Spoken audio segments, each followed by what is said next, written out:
Welcome to பெரியம்மா சமையல். வாங்க, இன்றைக்கி நம்ம வந்து மசாலா வடை பண்ண போகிறோம். இது வந்து ரோட் சைடு கடைகள்லாம் நிறையா விற்கிறாங்க. இது வந்து நம்ம குக்கு வித் கோமாளிலையும் போட்டிருக்காங்க. சரி, இதை இன்றைக்கி நம்ம வீட்டில் செய்யலாம். எப்படி இருக்குன்னு பாருங்கள். இப்போ சுண்டல் வந்து 150 கிராமுக்கு நம்ம எடுத்துருக்கோம். தண்ணி வந்து முங்குற அளவுக்கு, ஏன்னா இது வந்து நல்லா குழையணும். சுண்டல் வந்து ஒரு 10 விசில் வரைக்கும் நம்ம வச்சு நல்லா குழைய வச்சுக்கலாம். அதுக்கு தேவையான உப்பு போட்டு நம்ம மூடி ஒரு 10 விசில் நல்லா விட்டு நல்லா குழைய வச்சு எடுத்துக்கலாம். அப்போ தான் அதோட டேஸ்ட்டு நல்லாயிருக்கும். பயிர் நல்லாவே குழைய வச்சுக்கலாம். இப்போ ஒரு குக்கரில் மூடி போட்டு நம்ம மூடிக்கிடுவோம். மூடி இப்போ விசில் வச்சு இறக்கிட்டு அது எப்படி செய்யணும்னு உங்களுக்கு காட்டுறேன். வச்சு இப்போ மசாலா வடை பண்ணுறதுக்காக நம்ம வடைக்கு கொஞ்சமாக பருப்பு, சும்மா ஒரு 6 வடை 7 வடை இருந்தால் போதும். அந்த அளவுக்கு நாம் அது கூட ஒரு பூண்டு, இஞ்சி கொஞ்சம் போட்டு நம்ம வடைக்கு அரைச்சி, இப்போ எண்ணெய் காஞ்சிருச்சு. நம்ம போட்டு பொரிச்சு எடுத்துக்குவோம். ரொம்ப முறிகிறக்கூடாது, நல்லா சாஃப்டாக இருந்தால் தான் அதோட டேஸ்ட்டு நல்லாயிருக்கும். அதனால் நம்ம மிதமான சூட்டில் வச்சு நம்ம சின்ன சின்ன வடையாக தட்டிக்கலாம்.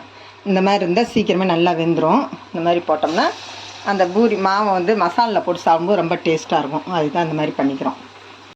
7-8 வடை சேர்ந்து கிடச்சிருக்கு. இந்த இதில் இந்த பக்கம் ரெடி ஆகிக்கிட்டு இருக்கு, அந்த பக்கம் சுண்டல் வெந்துக்கிட்டு இருக்குது. இந்த வடையை நம்ம இதேமாரி நல்லா பொரித்து எடுத்துக்கிட்டு அப்புறமா அந்த சுண்டலுக்கு என்னென்ன தேவைங்கிறத நம்ம பார்க்கலாம். வடை ரெடி ஆயிடுச்சு, நம்ம எடுத்துக்கிடுவோம். நல்லா ஒன்று போல் வந்துருச்சு. ஸ்டவ்னு பார்க்கலாம். 10 விசில் வரைக்கும் வந்துருச்சு. இப்போ நம்ம வந்து ஸ்டவ் ஆஃப் பண்ணிவிட்டு நம்ம இறக்கி வச்சுக்கலாம். அரைக்கிறதுக்கு தேவையானது பெரிய சைஸ் வெங்காயம் 1, தக்காளி 2 தக்காளி எடுத்துருக்கோம், பூண்டு ஒரு 6 பல்லு பூண்டு எடுத்துருக்கோம், 3 பச்சை மிளகா, ஒரு துண்டு இஞ்சி. இப்போ அதை வந்து நம்ம அரைச்சிக்கலாம். நல்லா நைஸாக அரைச்சிட்டு அதுக்கப்புறம் எப்படின்னு பண்ணலாம்.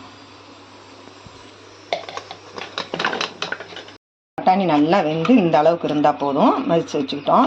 இப்போ வந்து நம்ம எல்லாத்தையும் அரைச்சி வச்சுக்கிட்டோம். இப்போ வந்து தாளிச்சுக்கிற போகிறோம். எப்படின்னு பார்க்கலாம். கொஞ்சமாக எண்ணெய் ஊற்றிக்கலாம். இன்றைக்கி 2 சோம்பு போட்டுக்கலாம். பொரியட்டும்.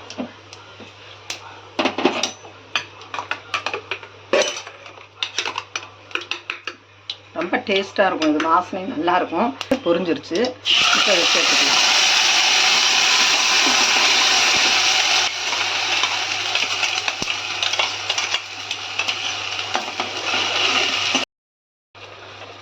மிளகாத்தூள் வந்து நம்ம காரத்தை இந்த அளவுக்கு சேர்த்துக்கலாம். இப்போ இந்த அளவுக்கு போட்டால் போதும். ஏற்கனவே 3 பச்சை மிளகா அரைச்சிருக்கோம். கொஞ்சம் கரம் மசாலா கொஞ்சம் சேர்த்துக்கலாம். சும்மா கரம் மசாலா ஒரு 1/2 ஸ்பூன் அளவு போட்டுக்குவோம். கொஞ்சோண்டு மஞ்சத்தூள் சேர்த்துக்குவோம்.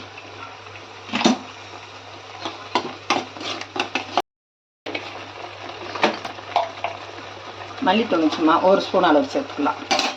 இல்லை நல்லா பச்சை வாசனை போகிற வரையும் நல்லா வதக்கிடலாம். பச்சை வாசனை போகட்டும்.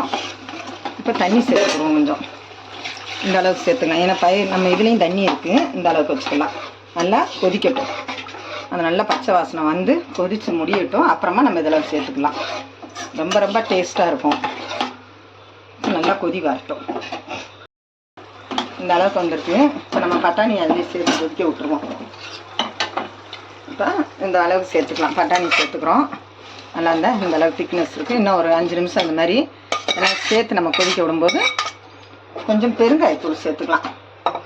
ஏன்னா பயிறு வந்து நமக்கு வாயு தான். அதனால நம்ம கொஞ்சம் பெருங்காயம் சேர்த்தோம்னா டேஸ்ட்டாக இருக்கும். பருப்பு எல்லாமே இந்த அளவுக்கு தேவையான அளவுக்கு உப்பு சேர்த்துருக்கேன். ஏன்னா பயிர்லேயும் உப்பு சேர்த்துட்டேன், மசாலாவில் கொஞ்சம் உப்பு சேர்த்துருக்கோம். நல்லா கொதிக்கட்டும். ஒரு 5 நிமிஷம் நல்லா கொதித்து அழகாக வாசனை நல்லா வந்துருச்சு. இந்த அளவுக்கு இருக்குது. இன்னும் ஒரு 2 நிமிஷம் மட்டும் பயிர் அப்படியே நம்ம அப்படியே இதாலே நசுக்கி விட்டுக்கலாம். முழுசாகவும் இருக்கலாம், நசுக்கி விட்டுக்கலாம். அப்படியே பச்சை மேலே கொஞ்சம் போட்டுக்கலாம். அப்புறம் இதில் போட்டுக்கலாம். ஆனியன் கொஞ்சம் போட்டிருக்கோம். மேலே மல்லித்தலையை தூவி அப்படியே இறக்கிடலாம். சூப்பராக நல்லா கமகமன்னு மணக்குது. இப்படி இறக்கிடுவோம். நல்லா திக்காக கரெக்டாக இருக்குது. ஒரு பவுலில் மாற்றிக்கிடலாம்.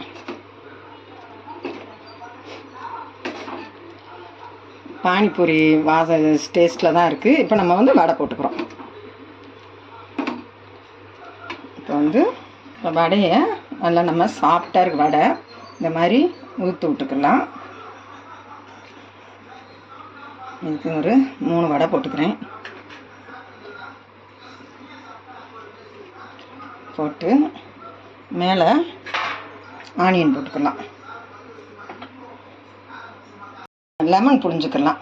அந்த டேஸ்ட் நல்லாயிருக்கும். லெமன் சாரோட சாப்பிடும்போது நல்லாயிருக்கும். மணக்க ரோட்டுக்கடை மசாலா வடை சூப்பர் ரெடி ஆயிடுச்சு. இதே மாதிரி நீங்களும் வீட்டில் ட்ரை பண்ணி பாருங்கள். இந்த வீடியோவுக்கு ஒரு லைக் போட்டுருங்க. பெரியம்மா சமையலுக்கு ஒரு சப்ஸ்கிரைப் பண்ணி